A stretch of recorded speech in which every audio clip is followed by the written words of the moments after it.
The Ford Explorer Cherokee Truckster is neither Jeep nor proper family truckster. This National Lampoon's Vacation knockoff hauler looks ready for a family vacation to Wally World.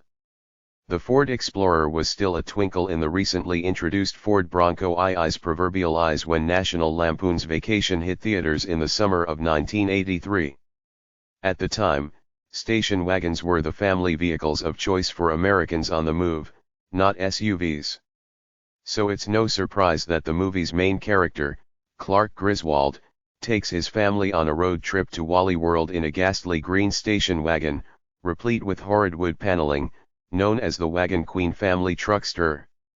In truth, the fictional people mover was little more than a modified 1979 Ford Ltd Country Squire. But what if the Griswolds' road trip took place a decade later? Would the family still hit the road in a station wagon? Maybe. Then again, Clark might have decided to join the hordes of families embracing truck-based SUVs such as the still rather new Ford Explorer. For better or worse, such a vision of this alternate timeline exists and is pictured here. The rather unfortunate vehicle bears the name Cherokee Truckster. Presumably a tie-in between the fictional Wagon Queen brand and Ford, the 1994 Ford Explorer Cherokee Truckster proudly wears its blue oval and Explorer badges. However, the Cherokee Truckster kit adds an unmistakably family truckster-inspired style to Ford's family SUV. Green paint? Check. This is reportedly one of just 3 Explorers to leave the factory in this hue. Tacky faux wood paneling? Yep. Loads of luggage tied to the roof racks? You know it? This special Explorer also features a host of era-specific additions, too, such as oversized running boards, large mud flaps, and tacky chrome bits surrounding the wheel wells and lower door panels. Look past the exterior bits, though, and this looks like any run-of-the-mill XLT grade 1994 Explorer, from its grey cloth interior to its 4.0-liter V6 engine. Then again, would you expect Clark Griswold, of all people, to pay extra for a vehicle with meaningful comfort and convenience or performance upgrades? Of course not. Clark's the sort of sucker to get you sold on an extra such as the Cherokee Truckster package, one that adds little substance, but reeks of terrible taste. Not that we'd ever say such things about the individual or family that ultimately signs the title of this Cherokee Truckster, at least not to their faces, which is set to hit the block at Meckham's upcoming Kissimmee, Florida auction. Credit our colleagues at Motor1.com for making us aware of this piece of vehicular fan fiction.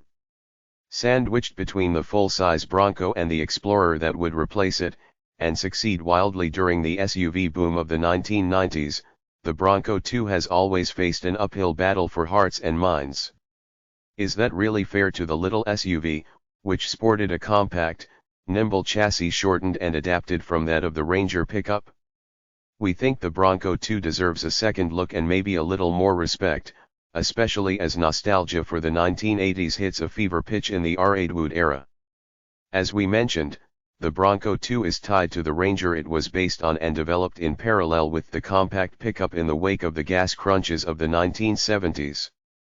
Ford had previously been taking the easy way out in the compact truck game, so to speak, importing reliable little pickups from Mazda lightly reworked and sold as the Ford Courier.